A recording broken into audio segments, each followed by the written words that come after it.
Good morning, everyone. Welcome to American Scouser's morning coffee, which I have right here, or tea with AmericanScouser.com. Mateusz, the Polish prince, is with us. Is that coffee? That looks way too clear to be coffee there, buddy. The light is weird. It is coffee. Oh, okay. Yeah, Let's I roll with that. typically go all black, but something today I just want to throw some milk in there. Yeah, I don't know. Hey, So you got to here we mix it are. up. You got to mix it up. But yeah, it's odd. I was laughing because usually when this music is playing, me and Maka were jamming, but I did not expect you to be kind of like dancing along to the piano over there. So that was, I figured It's you're way too fun. young for that. No, it's fun. It's really fun. Okay, some weird headlines this morning to take a look at. Not a lot of Liverpool related stuff. Obviously, the biggest one is the women's team starting off their season with a win. And they can thank me because I was not able to watch the second half. I watched the first half when they were down one, and they come back to win. The current champions, Chelsea. Did you have a chance to watch it? I was down in Chicago, so I did not have a moment to watch it, but I was able to catch the highlights. And so it just as a club coming up back to the WSL to beat the 3-time reigning champion. I mean, that's like having what Bournemouth come in and beat City and come Yes. back and beat City, so it's a pretty big deal. I think people just assume, oh, Liverpool, not a big deal if you're not following the team too much, but it's a pretty big deal. It is. Alan is with us as always. Good morning, Alan. I think it's kind of like going to be an odd thing for most Liverpool fans because we are going to be in that situation for the most part. The Bournemouth, Norwiches of the world, where I mean, you do not expect when I'm assuming a lot of people who are not familiar with it are going to expect Liverpool to just like go for the title and stuff. But just like everything else, you're just like stepping up to the top league. You're coming back after the season off, more Norwich like than anything else. So it's gonna take some time to kind of get established, get more players, and build a better quality squad. I think this is a great step in that, and obviously like a very important 3 points. So it will be a bigger battle watching those games. So I was like happy to see them like come back and start the league the way they did, Yeah. because it was considered an upset, just Oh yeah. because of like how it turned out as well. So And that was that's go ahead. one of those things too where you hope that one win in the beginning of the season gives you enough momentum and doesn't kind of cloud your perception of how good how bad you can be. Like there's teams that will have a big win early in the season and then get high off of that and then just not play well for the rest of the year. Or other teams will take that win and then keep that momentum rolling. So it'll be interesting to see what they convert this win to, whether they'll go down one path or the other path. Yeah, that's a good point actually, because sometimes you get that new car smell, like when you first go up, you're all like hyped up first game of the season and stuff, and you put out a better performance. Yeah, it's going to be interesting, and I think you got to set the expectations accordingly. Lee actually who's going to be our regular contributor for the women's team, was at the game, so we should have Nice. a bunch of photos and stuff like that coming out from there. I know he did send me a lot of photos and stuff like that from um, the last year's Everton game, which obviously this derby is coming up next weekend against them. Mhm. So he was sending those to me as a teaser. I'm like, yep, that should definitely be interesting.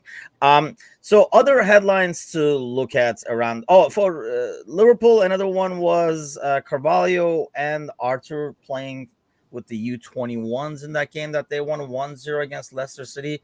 Oh, we will talk more about Leicester City and other avenues. But what do you make of this whole Arthur thing in the first of all? There's like a ton of rumors going around in terms of, oh, Klopp was not happy with this, blah, blah, which almost like, kind of is like more annoying than anything else. Cause, if perhaps Klopp didn't narrow his choices to one or two and accepted some of the other midfielders along the way during summer, we wouldn't have to be in the clearance aisle in the last second trying to pick up a gift of a Yeah. midfielder. So what do you make of that overall deal? I think overall, seeing how he wants to make it work how Arthur wants to make it work is a good impression, I think, because there could be plenty of senior players that don't want to give the time to play with the U21s because they think they're too good for it. And this is just a way to kind of improve his match fitness. Because from what I understand is that this wasn't a forced decision by the staff at all. This was a decision made by Arthur, that he wanted to get enough playing time. And so I think it's a good sign. I don't know if it's necessarily going to be, our saving grace in the midfield, but if it's someone who has that hunger and that willingness to at least want to do what they need to do to get into the squad more, then that's always a good sign. It's better than someone that's just kind of riding the coattails of their previous success and assuming they're going to play and not playing well and then not playing at all. So I think I respect that aspect of it. And I think that's kind of where I said, I don't know, again, how much it'll help for the rest of the year. Who knows how much time he's going to get in the senior team, but at least he's putting that work in. Yeah, that's funny you said that, because exactly what I thought when I first heard of it is you got to figure this is a good opportunity for him as well to kind of reestablish his career after leaving Barcelona, because it did not work out for him in Italy. He knows the way the loan deal is structured in terms of there's a buyout that's kind of almost done well too, where it will be paid in 2 separate years and stuff like that. It's almost like a contract is in place to buy him if need be, or if both, not both sides, especially if we want to. So this is a good opportunity for him to kind of show himself and prove himself and get that maybe the second good part of his career after like the Barcelona move he had. So it's going to be interesting to see. I think it's always also the advantage of having, a system established in place where every team along the different age groups play the same exact style. So I thought that was like, I'm like, see, that works great, because then he will learn the responsibilities and what he has to do, where he has to be. It's a good tape to watch, as they say in the good old days, where, you put the tape of the game in. You won't remember those days. Yes. It's odd to have somebody way too freaking younger. Okay, here we go. This is unfortunately an ageless freaking disgrace, but one of the biggest news was Vinicius. I mean, over the weekend, La Liga, the Real Madrid, it was like the Madrid derby game, and a lot of racial abuse towards Vinicius, which has been brewing over the last couple of weeks.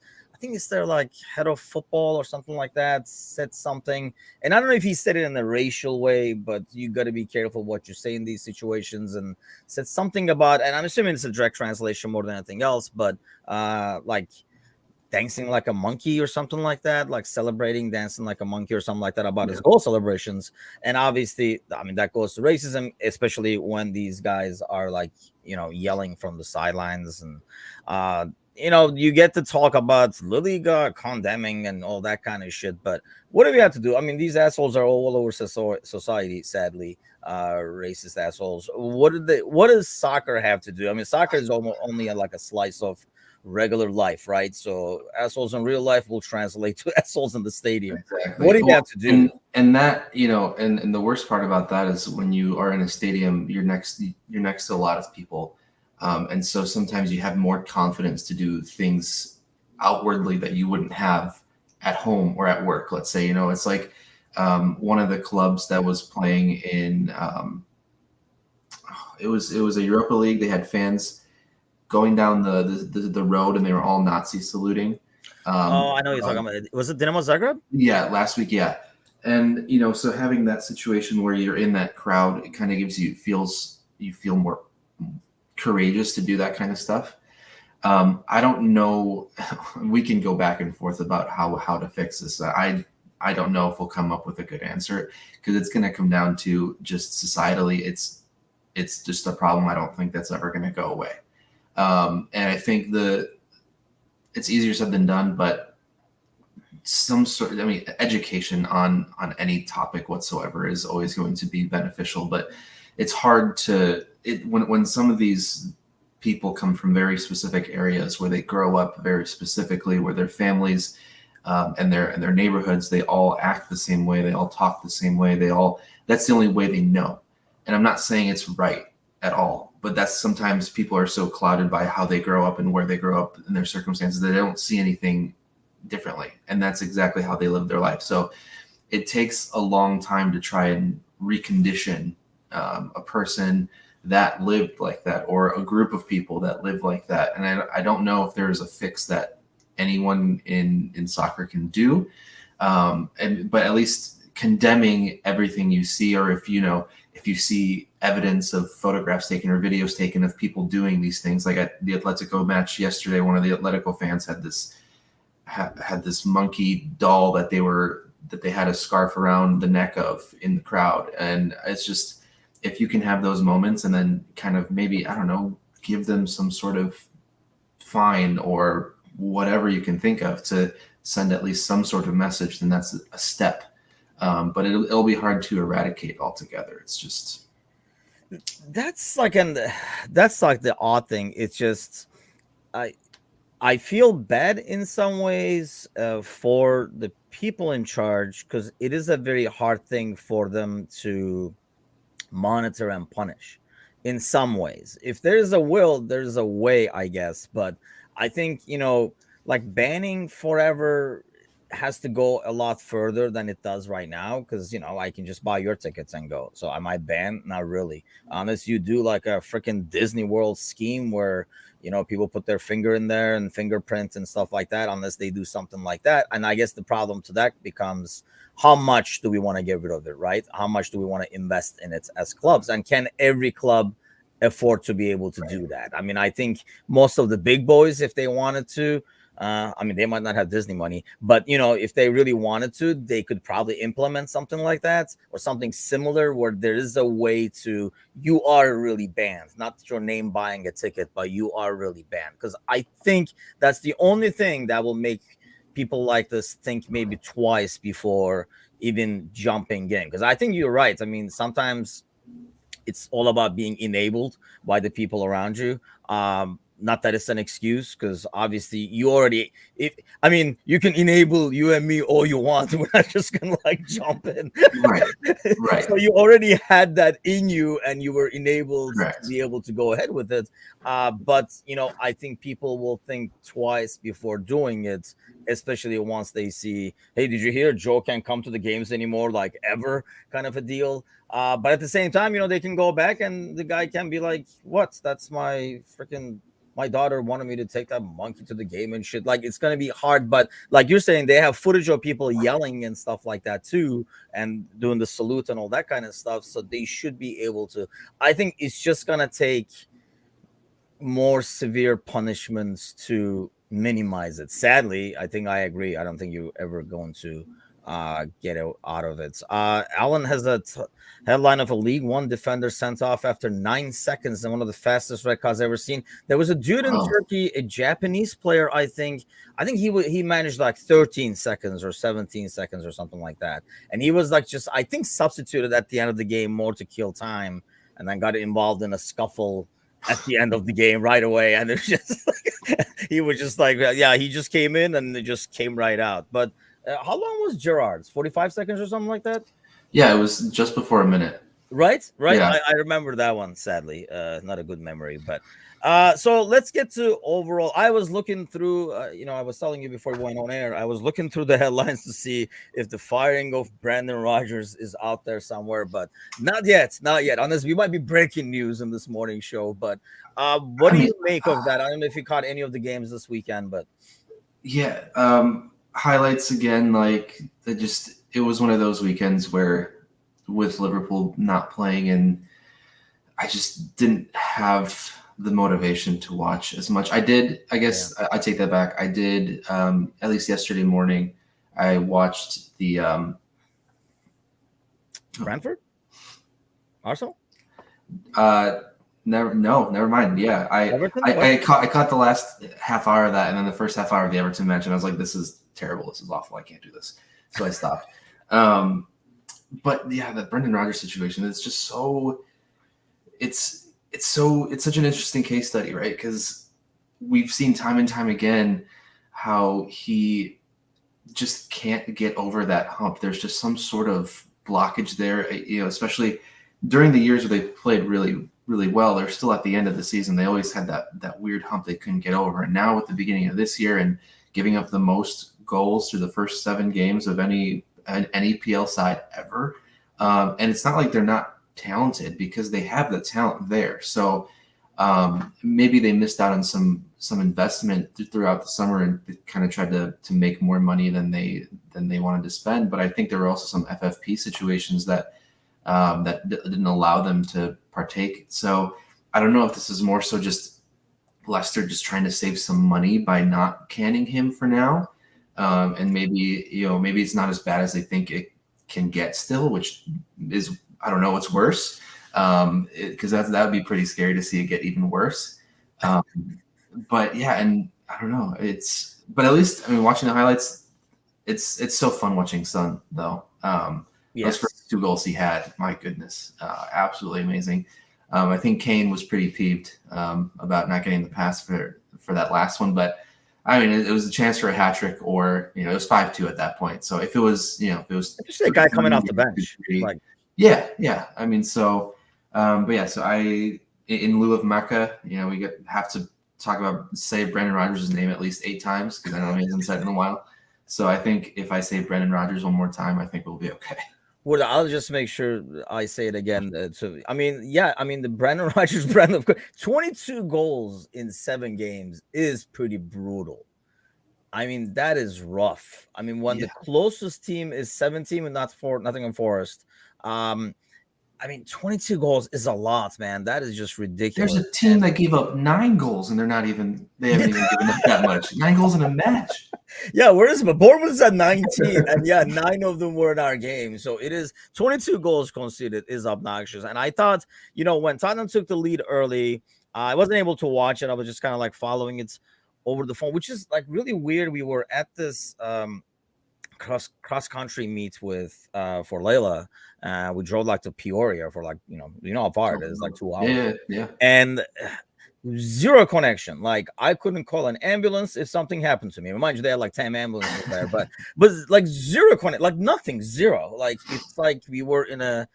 And I have T-Mobile. It's not like I have like this like weird company or anything. So I did not get the final score almost till we popped out of there, and I was like, "Holy cow!" I think it was only like 3-2 or something when we came out. I was like, Tottenham is gonna win this. And the next thing I know, Son comes in and like freaking does a hat trick in like 15 minutes or whatever it was. But it's. I know he was dealt a bad hand, and I think partially, I know it was like FFP. They had to move some people.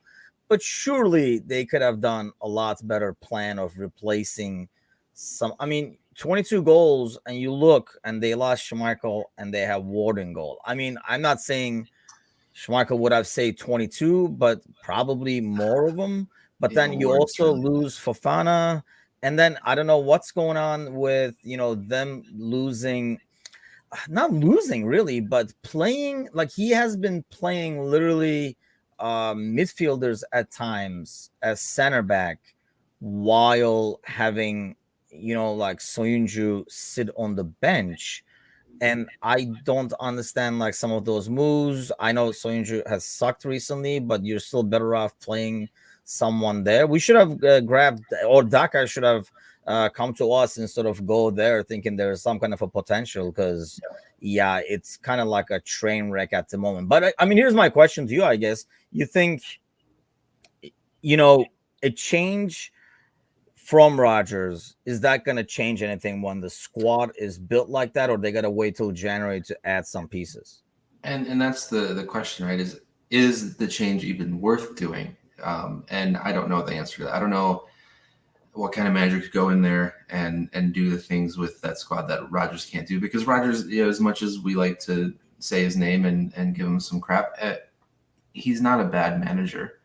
We've seen him do good things over the years. So I don't know, maybe he looked at Klopp and said, hey, I mean, this guy played center backs for 8 matches in the Premier League. They still made the Champions League. So honestly, if he did that, he should have it fucking didn't work for them. Yeah, so it's interesting, and as to see Alan posted about Ward, and Ward is it's I mean he does shout at his defenders, but after the goal scored, when he's really pissed off. But yeah, he doesn't command his box at all. He looks really awkward. Just as an athlete, as a goalkeeper, when I'm watching him, he just doesn't look like one. It's just so, I don't know. it's just him jogging to get a ball at for a goal kick. It's just like, this guy is not a football player. I don't know what it is. And Sunday so league. it's just so weird. I feel like that's what I look like after chasing a ball for a goal kick in our little league in Schaumburg. And I'm like, this is not right. Something doesn't make sense here. I don't know but sometimes like the change in, I don't know, like changing the voice in the locker room kind of can change a team. The thing I'm concerned about, you say like names and stuff like that. I mean, let's say you get a guy like Big Sam over there or something like that, right? The team is not even built for that. Like, I don't think that team is built to just defend and then hit people on the counter, like go for the 1 point and hit on the counter. I think they are built to go on the counter, but I don't think they're unless like you get somebody. The name that was being thrown around is my personal freaking favorite, Sean Douche, for example. I mean, I don't know if he can take his douchey ways over there of defending and breaking legs, going for the 1 point thing, because I don't think the squad is even built for that. It is more of a Rodgers type squad. Mm-hmm. I agree. Yeah, so I don't know. It'll be interesting to see. If he is able to survive past these last 7 weeks and through the international break, we'll probably see him through at least January, if not the rest of the year. Because there has to be a point where the ownership's just like, you know what, I understand this could be a big financial mistake for us, but we have to do this because there's just something that's just not clicking. And if you have the talent there, because Leicester, I mean, they've, like you said, they're full of talent. It's just a matter of don't know what's going on. So maybe it is that voice that they need. Maybe they've just lost. Maybe he's lost the locker room, and just the players don't believe in themselves because they don't believe in him, and then he's not believing in himself, maybe, and then that's kind of rubbing off on the players, and then they're thinking, well, what's the point if he doesn't believe in himself? So we'll see. I mean, if James Madison wants to take a little trip up to Liverpool, and Daka wants to take a little trip up to Liverpool, that's fine. James Justin wants to take a little trip up to Liverpool, and nice back up right back. Take it, whatever. Yeah. That's the thing. It's just it's going to be interesting to see because but you got to do something and here's the thing, especially with like defending. Sometimes it's not necessarily might be Ward's fault for like conceding some of those goals and everything. I'm sure it's not when it's freaking 22 of them. Not every single one can be his fault. But I know when you change a goalie and when you have a shaky goalie behind you, it affects how the entire team plays, especially the defensive line. But apart from that, how everybody in the team plays. And we've seen this at Liverpool. We've seen it at other clubs where if you have somebody shaking goal that nobody has confidence in, it's not just the goal it affects the entire field because everybody plays differently. It affects everybody's mindset. And I think that's one of the things that's happening with Schmeichel leaving. And not to mention, Schmeichel was a character in there. Like when you thought Leicester, you thought Vardy, like, Alan is mentioning, and you thought like Schmeichel, like those were like names that you came up with, and you take one of them. And it's not like he went to Barcelona and you were like, okay, he went to bigger pastures or anything. Like he didn't. Like, he went to so it's like, and that's I think what I find troubling with them because the club I like, so I hope they kind of figure it out. Definitely. Not to mention, I did not have it in the pool when I picked them to go down. Aside from like liking them. Looking at some other weekend scores real quick. I mean, City, I'm glad I didn't wake up for that one. I don't know how City does this every freaking time, but they score again in the first minutes. So that game was over before it even started because especially when it was 2-0, I think it was like 15 minutes or something like that. Wolves are not going to score 2 goals at once. So there goes that game. Shocked to see Newcastle and Bournemouth, by the way. Newcastle now winning at home, right? Yeah. That's one of those fixtures you look back on and it's going to be tough to swallow at the end of the year, especially if they're a couple points away from where they were hoping to get. I don't know what that target is. I don't know if they see European football in their sights. I would assume at least maybe Europa League or conference, based on their expenditure. So I think that one's going to be tough to look back on and swallow. A couple of other rumors to touch. The only other game. That's the thing. It just didn't feel like. It almost felt like there was no soccer this weekend. And I think I was in the same mode as you. I did watch the Fenerbahce game yesterday, and that was actually a fun watch because they won 5-0. It was one of those kickback and watch kind of deals. But Everton, West Ham, and stuff. I kind of looked a little bit at that, and looked Yeah, exactly like what it was. Two struggle teams right. playing each other. There were no time slots where there were two matches going on at once, so it all felt so dragged out, and it didn't feel like a full weekend, because we had Saturday 6 a.m., 9 a.m., 11:30, Sunday 6 a.m., 8 a.m., and that was it. And you're like, that I didn't even get a chance. Yeah, because I'm not gonna get up at 6 o'clock for those games. That's for sure. Instead, I got up at 6 o'clock to drive to Peoria. So actually, it was like 7 or something like that. But so a couple of things to touch up on. I know. I think Alan was mentioning it. I know this guy is your boy because we were talking about this Mikhailo Mudryk, the Ukrainian, because he did look like a force. And then you mentioned the name Gomez, right? Is his last name from Flamengo? Yeah, Joao Gomez. I don't know what do you make of names? I mean, I feel like, people watch that game. Anybody who watched that game is like, man, this Mudryk guy is good. And he's been good for a while. It's not like that was the first game he showed up. But if they're like, and then they're like, I bet you Liverpool is monitoring them. And so am I. I'm monitoring him too, because he was my monitor. I mean, that's that's the definition of monitoring can be so loose. Like, yeah, I've pulled his name up a couple times and checked what day he was born on. That's I monitored him. I saw how old he was. That's it.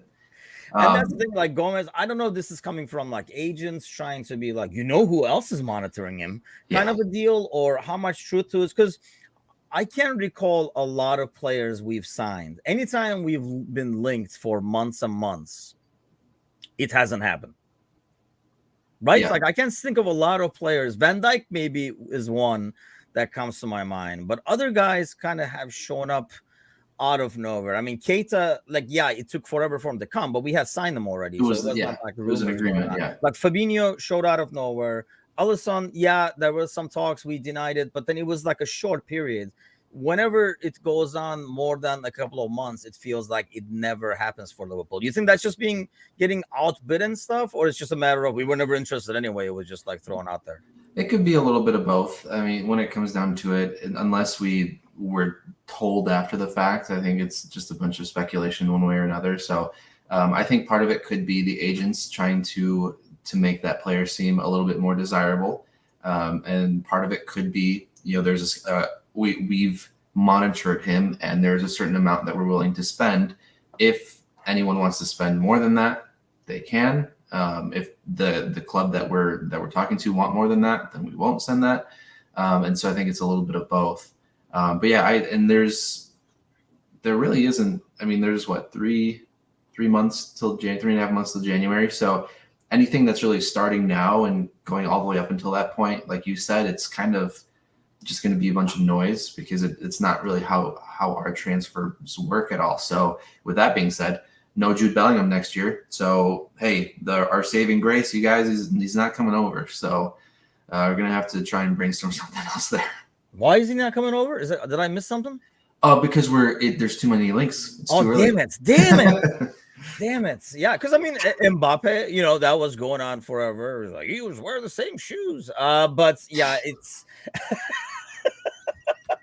If you looked out of that airplane window, you can just about see Liverpool.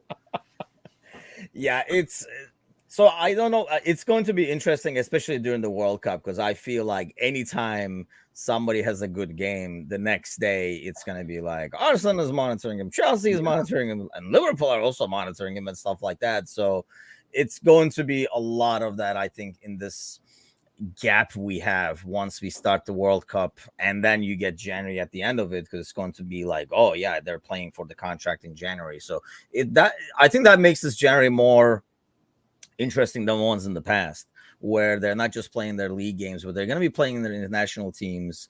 And so what they do in their performances is going to dictate a lot of, that's going to be their current form for somebody buying him in January, as opposed to what they're doing at their club. So I think that's going to be like kind of interesting to see how it pans out. Well, it's time for the second cup of coffee already, Mateusz. And honestly, this week is going to be a unique week. I'm going to have some new faces sitting in the second chair, the Polish Prince chair, throughout the week. So that should be interesting to see how that goes. People who are looking to put up with me in the morning. It's a rare breed to find people like you, Mateusz. It's not that bad. It's right. That's what I tell people. It's not that bad, but yeah, I hear you. I hear you. Alan is the only one who can put up with it on a regular basis. It's fine. I mean, you're giving yourself not enough credit here, Imogen. So I know, fine. Right? I know. Wanted to throw a special shout out to Ethan Waneri, who became the youngest player ever in the Premier League, who is almost half my age, which is so dumb. See, you did that so that I do some complicated math on my freaking part. I know exactly why you did that. Gonna have to bring out the freaking calculator. It was easy for you to do it like half. I'm like, oh god, gonna divide by 4, multiply by 1.2 or some shit.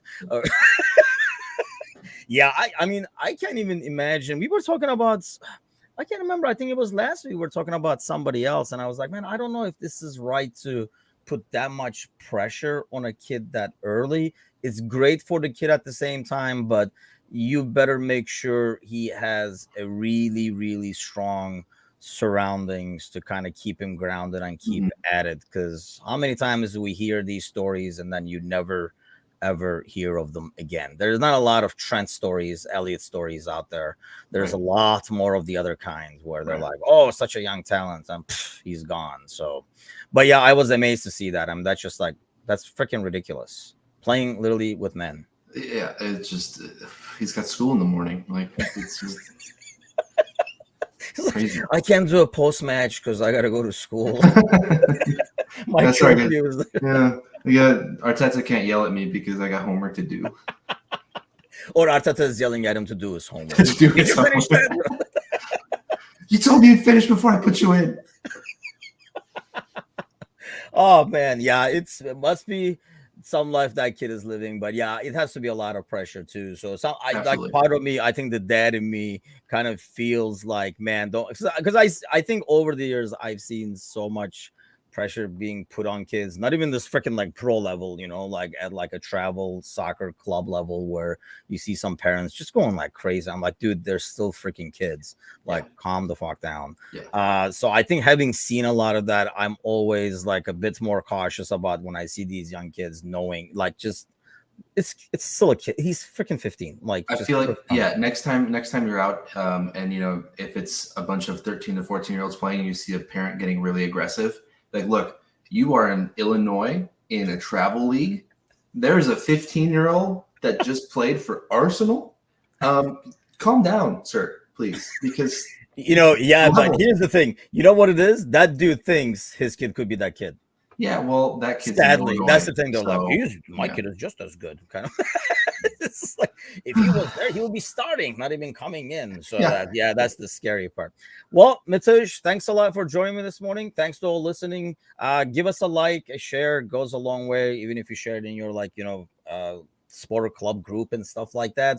And then maybe I can get some more people to share the second share in the mornings as well, get some like new takes and stuff like that. We got a bunch of new contributors joining us for the podcast, for the YouTube channel, for writing and all that kind of stuff. So exciting days ahead while we have a lull in games over here. Then we go through a storm, and then we have the World Cup anyway. So it's going to be a weird year. Mateusz, thanks again. And thanks to everybody. I know it's Monday, but do the best of it. Hope you have a great start to your week.